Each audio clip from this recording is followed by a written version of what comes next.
नमस्कार। आज हम प्राचीन भारत के गणितीय ज्ञान की आप कह सकते हैं एक गहरी पड़ताल करेंगे, खास तौर पर संहिताओं के बाद जब ब्राह्मण ग्रंथ आए उनके संदर्भ में। अक्सर जब भारत के गणित की बात होती है ना, तो वो शून्य पर आकर रुक जाती है। लेकिन कहानी उससे कहीं ज्यादा पुरानी और पेचीदा है। बिल्कुल सही कहा। ये सिर्फ शून्य की खोज तक सीमित नहीं है। असल में गणित का जो आरंभ है वो अंकों और गिनती से हुआ, और इसके बीज हमें वैदिक साहित्य में, खास तौर पर ब्राह्मण ग्रंथों में बहुत साफ दिखते हैं। ये संख्याओं की समझ है, बड़ी बड़ी गणनाएं हैं, और यहाँ तक कि अनंत की अवधारणा भी है। अच्छा, तो आज का हमारा मिशन यही है, वैदिक काल में और विशेषकर ब्राह्मण ग्रंथों में अंक गणित की जड़ों को समझना। देखते हैं कि ये ज्ञान कैसे पनपा, कैसे विकसित हुआ। तो ये जो संहिताओं के बाद ब्राह्मण ग्रंथों का दौर आया, इनमें अंक गणित अचानक इतना महत्वपूर्ण कैसे हो गया? देखिए, ये अचानक नहीं था, ये दरअसल जरूरत थी। ब्राह्मण ग्रंथ जो हैं, वो मुख्यतः यज्ञ कर्म कांडों से जुड़े हैं, है ना? हाँ, यज्ञ वगैरह। तो अब सोचिए, यज्ञ वेदियों का निर्माण करना है, बिल्कुल सटीक माप चाहिए, किस समय कौन सा अनुष्ठान करना है उसकी गणना करनी है, आहुतियां देनी है, उनकी गिनती रखनी है। तो इन सब चीजों के लिए क्या चाहिए? गणित, सटीक माप और गिनती। हाँ, बिल्कुल। यहीं पर अंक गणित और रेखा गणित का जिसे बाद में शुल्ब सूत्रों में और व्यवस्थित किया गया, उसका व्यवहारिक महत्व सामने आया। ये कोई हवाई बात नहीं थी, ये प्रैक्टिकल जरूरत थी। अच्छा। और इतना ही नहीं, छांदोग्य उपनिषद जैसे ग्रंथों में तो अंक गणित को बाकायदा राशि विद्या कहा गया है। राशि विद्या मतलब संख्याओं का विज्ञान? हाँ, एक तरह से साइंस ऑफ नंबर्स। ये दिखाता है कि इसे सिर्फ गिनती नहीं बल्कि एक व्यवस्थित ज्ञान के तौर पर देखा जा रहा था। ये तो बड़ा दिलचस्प है कि कैसे धर्म, कर्मकांड और गणित इतने आपस में जुड़े हुए थे। क्या कोई ठोस उदाहरण मिलता है ब्राह्मण ग्रंथों से जहाँ ये गणितीय सोच दिखती हो? हाँ, बिल्कुल। शतपथ ब्राह्मण को देखिए, उसमें यज्ञ के संदर्भ में संख्याओं का खूब जिक्र है। जैसे एक जगह पर 101 तरह की विधियों को 7 विधियों में बदलने की बात कही गई है। या फिर एक और उदाहरण है जहां 7 अक्षरों वाले ब्रह्म की बात है। 7 अक्षरों वाला ब्रह्म, वो कैसे? हाँ, उसमें ऋक का 1 अक्षर गिना है, यजुष के 2, साम के 2 और स्वयं ब्रह्म के 2 अक्षर। तो ये दिखाता है कि संख्याएं सिर्फ गिनती के लिए नहीं थीं, उनका एक गहरा प्रतीकात्मक एक सिंबॉलिक अर्थ भी था। वो संख्याओं को एक अलग नजरिए से देख रहे थे। और उस समय की संख्या प्रणाली वो कैसी थी? क्या आज जैसी थी? मैंने सुना है कि बहुत बड़ी संख्याओं का भी जिक्र है, 10 खरब तक। ये सच है? हाँ, ये बिल्कुल सच है, और ये कमाल की बात है।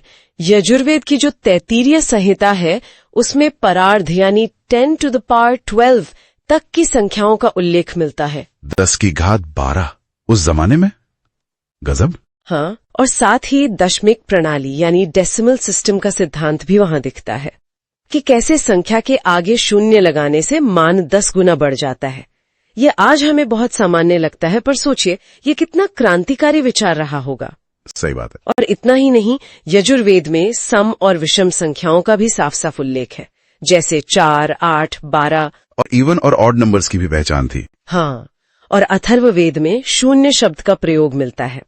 लेकिन यहाँ एक चीज ध्यान देने वाली है, उस समय शून्य का मतलब गणितीय अंक 0 नहीं था, उसका मतलब था अभाव या खालीपन। अच्छा, मतलब एम्प्टीनेस। 0 का कॉन्सेप्ट बाद में आया। हाँ, गणितीय अंक के रूप में उसका व्यवस्थित प्रयोग और उसके नियम वो बाद में विकसित हुए, ब्रह्मगुप्त के समय में। और इन्फिनिटी, क्या ये सिर्फ एक फिलोसॉफिकल आइडिया था या इसका भी कोई गणितीय संकेत मिलता है? ये देखिए, ये दर्शन और गणित का बहुत सुंदर संगम है। उपनिषदों में, जैसे बृहदारण्यक उपनिषद में अनंत पर गहरी चर्चा मिलती है। वो एक प्रसिद्ध श्लोक है ना, पूर्णमदः पूर्णमिदम्। हाँ, सुना है। पूर्णात् पूर्णमुदच्यते, पूर्णस्य पूर्णमादाय पूर्णमेवावशिष्यते।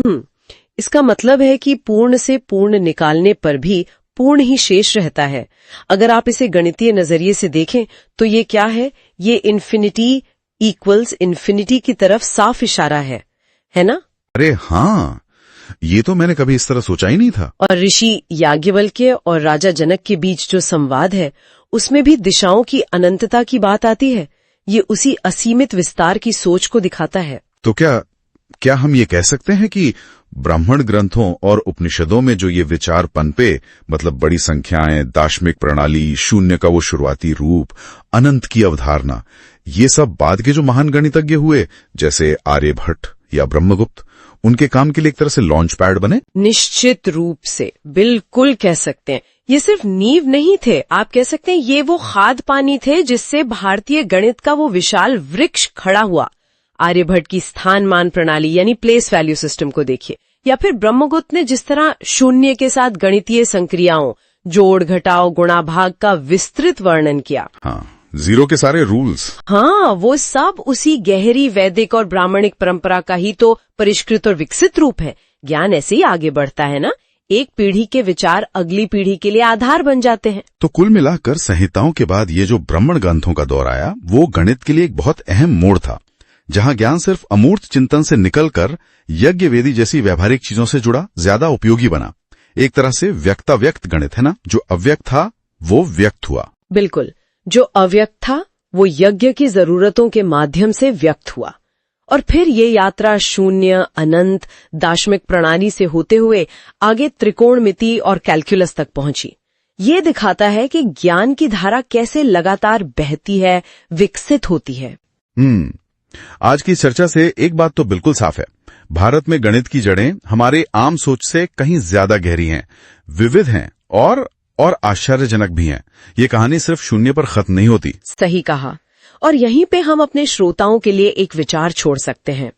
क्या आज भी हमारी रोजमर्रा की जिंदगी में, हमारी परंपराओं में, या शायद हमारी कलाओं में प्राचीन गणितीय सिद्धांतों के ऐसे कुछ छुपे हुए निशान मौजूद हैं जिन्हें हम शायद आज की भागदौड़ में पहचान नहीं पाते? इस पर सोचिएगा जरूर।